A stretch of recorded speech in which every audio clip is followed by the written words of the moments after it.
semuanya. Perkenalkan, nama saya Adnan, mahasiswa Fakultas Hukum Universitas Muhammadiyah Kuningan. Pada kesempatan kali ini saya akan coba untuk mengupas pelajaran dengan tema terkait keadilan untuk semua, yaitu hukum keluarga Islam antara teks ideal dan tantangan masyarakat. Yang kita ketahui bersama bahwa keluarga akan terbentuk dengan jalur pernikahan. Pernikahan dalam Islam disebut sakon galiza atau perjanjian yang kokoh. Tapi kita juga akrab dengan istilah poligami, talak, dan juga waris. Topik-topik ini seringkali memicu perdebatan sengit. Apakah hukum Islam dalam keluarga adil untuk semua pihak? Ini akan kita kupas bersama-sama. Di satu sisi ada yang melihatnya sebagai pembenaran ketidaksetaraan. Di sisi lain ada yang menganggapnya sebagai hukum final yang tak boleh disentuh. Lalu di manakah letak keadilan sejati yang menjadi tujuan syariah? Sebelum kita terjebak kepada polemik, mari kita tarik napas dan melihatnya dari sudut pandang yang lebih luas. Apa sebenarnya semangat dan tujuan utama dari hukum keluarga Islam? Mungkin kita harus berpikir terlebih dahulu bahwa pernikahan sebagai perjanjian kokoh yang sudah memang dalam pelaksanaannya itu memang tidak mudah. Banyak sekali tantangan, rintangan, hambatan yang memang harus kita jalankan dan kita selesaikan secara bersama dalam suatu kehidupan berkeluarga. Lalu mungkin di video ini kita akan telusuri 3 pilar hukum keluarga, yaitu pertama pernikahan, kedua perceraian, dan yang ketiganya adalah waris. Dengan kacamata maqasid syariah atau tujuan hukum, yaitu untuk menjaga agama, jiwa, akal, keturunan, dan harta dengan prinsip utama keadilan dan kasih sayang. Mungkin semua juga sudah mengetahui bahwa agar kita lebih memahami terkait dengan apa itu pernikahan, apa itu perceraian, dan apakah itu waris, mari kita akan bahas satu persatu melalui video ini. Rumah tangga dalam Islam dibangun di atas fondasi perjanjian yang kuat. Mari kita periksa kekuatan dan 3 pilar utamanya dan bagaimana keadilan diwujudkan di setiap tahap. Satu yang akan kita bahas adalah tentang pernikahan atau nikah. Pernikahan adalah akad. Artinya ada hak dan kewajiban yang disepakati. Keadilan di sini berarti memenuhi hak pasangan. Kewajiban suami memberi nafkah lahir batin, kewajiban istri menjaga harta dan kehormatan rumah tangga. Ini seolah-olah hal yang mudah, tapi ternyata dalam pelaksanaannya memang sangat berat. Tetapi setelah kita mengetahui ilmunya, insya Allah semuanya akan berjalan dengan baik-baik saja. Selanjutnya kita sering juga mendengar terkait masalah dengan poligami. Kita akan bahas poligami dengan kepala dingin. Ayat sendiri diawali dengan konsen yatim dan diakhiri dengan suplak. Jika takut tidak dapat beradil, maka kailah saja. Katanya adil, bukan hanya adil materi, tapi juga ada perhatian, cinta, dan kekayaan. Banyak ulama kontemporer mengatakan bahkan dalam hati ada sesuatu yang mustahil diukur dapai. Di masyarakat banyak memang sangat awam pikir terkait masalah poligami. Ketika orang berpoligami, mereka berpikir sesuatu yang sangat jelek. Padahal hukum itu poligami itu diperbolehkan. Jadi yang penting bisa adil. Kalau memang tidak bisa adil ya memang cukup satu saja lah kan satu. Tapi memang diperbolehkan yang namanya poligami. Di Indonesia ada terobosan bernama taklid talak.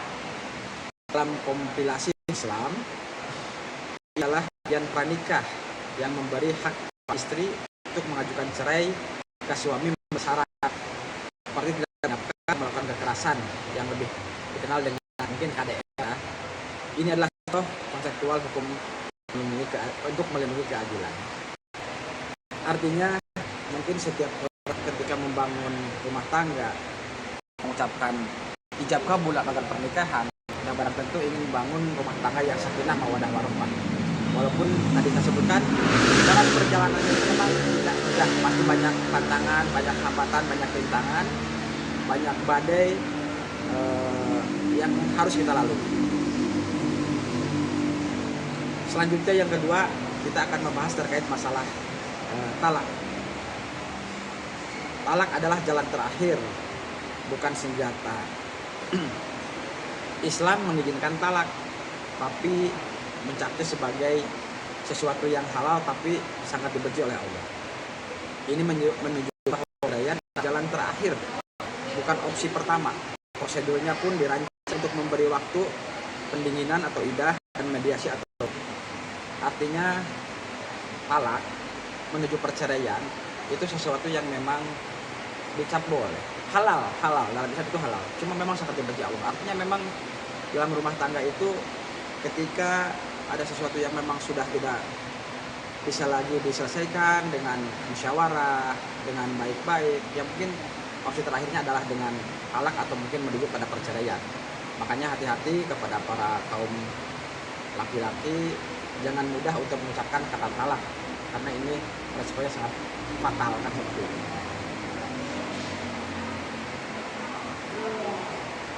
Kita lihat betapa prosedurnya rumit dan berjenjang. Ini bukan untuk mempersulit, tapi untuk mencegah keputusan gegabah akibat emosi. Keadilan di sini adalah memberikan hak suami untuk menjatuhkan talak, tetapi juga memberikan hak istri untuk mengajukan cerai dulu atau melalui pengadilan. Mungkin semua suami istri yang sedang membangun rumah tangga dan rumah tangganya sedang tidak baik-baik saja, ketika memang tidak ada jalan keluar, tidak ada solusi dari permasalahan yang dihadapi, ya istri boleh mengajukan talak. Begitu juga suami boleh menjatuhkan talak kepada istri. Tapi kenapa ini seolah menjadi sesuatu yang diperlukan untuk Islam itu mencegah supaya tidak ada yang namanya perceraian. Makanya semuanya tetap harus hati-hati dalam berucap, dalam bertindak. Permasalahan harus diselesaikan dengan dingin dan jauhi yang namanya itu talak ataupun perceraian. Lalu yang ketiga, kita akan membahas terkait masalah waris, yaitu jaminan hak bukan diskriminasi. Ini mungkin pilar yang paling sering disalahpahami. Mengapa bagian laki-laki 2 kali lipat perempuan? Jawabannya klasik saja, karena laki-laki punya kewajiban untuk menafkahi keluarga. Logikanya adalah sistem yang saling menguatkan, bukan merendahkan. Artinya di sini sangat jelas terkait masalah waris. Kenapa laki-laki selalu diuntungkan dalam hal waris? Karena itu alasannya, karena laki-laki itu memang harus menanggung beban, harus menafkahi keluarga. Bukan berarti merendahkan pihak perempuan. Islam itu sangat luar biasa konsepnya. Cuma kadang-kadang kita suka salah paham dalam menafsirkannya. Dalam sistem Islam, harta perempuan adalah milik sepenuhnya. Ia tidak wajib menafkahi siapapun, bahkan suaminya. Sementara bagian laki-laki yang lebih besar harus digunakan menafkahi keluarganya. Jadi secara sistem, harta itu akhirnya kembali untuk melindungi perempuan, istri dan anak perempuan dalam keluarga besar. Bahkan laki-laki yang sudah menikah itu masih memiliki kewajiban untuk memberikan nafkah atau memberikan rezeki kepada ibunya, kepada orang tuanya. Beda dengan perempuan. Harta perempuan harta miliknya, tapi harta laki-laki masih harus dibagi-bagi kepada yang lain. Makanya dalam waris kenapa laki-laki selalu lebih besar dalam hitung-hitungan pembagian waris. Itu mungkin salah satu alasan yang sangat memang rasional dan masuk logika kan seperti itu. Yang juga penting, Islam memastikan perempuan memiliki akses terhadap harta melalui banyak pintu, sebagai istri, mahar dan nafkah, sebagai anak, sebagai ibu. Sebelum Islam datang, perempuan justru sering dijadikan objek warisan. Kehadiran Islam adalah revolusi yang menjamin hak properti perempuan. Makanya kita harus bersyukur kita menjadi seorang muslim. Ternyata Islam itu sangat luar biasa. Semuanya sudah diatur tentang masalah kehidupan, termasuk hal-hal yang dianggap seolah-olah tidak penting, ternyata Islam itu udah mengaturnya dengan sedemikian rupa, sehingga sangat luar biasa kalau memang diterapkan dengan cara yang baik. Ketika kita melihatnya sebagai satu sistem yang utuh, di mana kewajiban finansial laki-laki diimbangi dengan hak waris yang lebih besar, dan hak perempuan dilindungi dari awal pernikahan hingga warisan, maka kita akan melihat sebuah mozaik yang berusaha menciptakan keseimbangan dan keadilan sosial, bukan hanya keadilan matematis individual. Jadi intinya, hukum keluarga Islam tidak boleh dibaca secara kaku. Ayat per ayat ia harus dipahami dalam semangat utuhnya, menjaga martabat, menegakkan keadilan, dan menebar kasih sayang atau rahmah. Tantangan kita adalah mengambil esensi keadilan itu dan menerapkannya dalam konteks masyarakat yang berubah. Itulah sebabnya muncul konsep seperti taklid talak, mediasi sebelum bercerai atau mediasi sebelum bercerai, atau wasiat wajibah untuk kerabat non ahli waris. Semua itu adalah ijtihad untuk mewujudkan semangat keadilan yang abadi. Kalau kita memang mempelajari ilmu Islam yang bersumber dari Al-Quran dan Hadis, sudah sangat jelas aturan-aturannya. Ini kalau diterapkan dengan baik, maka keadilan bagi keluarga, baik itu suami, istri ataupun anak, itu tidak akan ada yang dirugikan selama kita memegang teguh dengan prinsip kita, yaitu bahwa Quran Hadis sebagai pedoman hidup kita. Pelajaran terpenting untuk kita, sebelum terburu-buru menilai, mari kita perdalam pemahaman baik sebagai calon suami, istri, orang tua, anggota masyarakat. Tugas kita adalah memastikan bahwa dalam setiap keluarga, mulai dari menikah, bertangga, hingga membagi warisan, nilai keadilan dan kasih sayang itu benar-benar hidup dan dirasakan oleh semua pihak. Makanya kita harus tahu ilmunya, biar apa yang tadi disampaikan itu bisa kita jalankan dengan baik. Nah, ini pertanyaan yang berat tapi penting. Menurut kalian, langkah konkret seperti apa yang harus kita dorong? Apakah melalui pendidikan pranikah yang komprehensif, akses bantuan hukum bagi perempuan, atau sosialisasi hukum waris yang adil? Mari berdiskusi dengan santun di kolom komentar. Sebetulnya di Indonesia itu banyak sekali media-media yang memang memberikan pengetahuan terkait masalah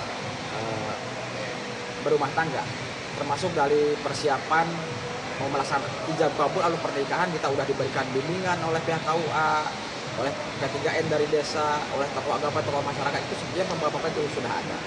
Yang penting bagi kitanya mau atau tidak kan, seperti itu.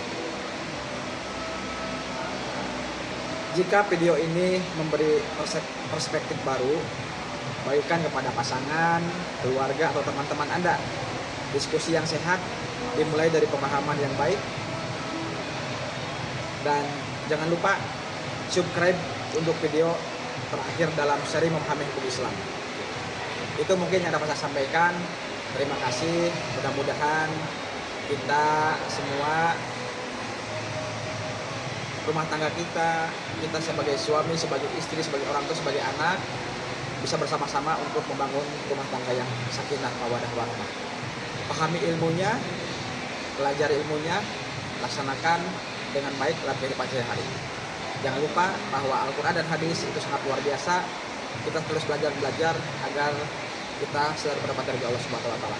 Sekian, sampai jumpa. Saya akhiri. Wabillahi taufiq wal hidayah. Wassalamualaikum warahmatullahi wabarakatuh.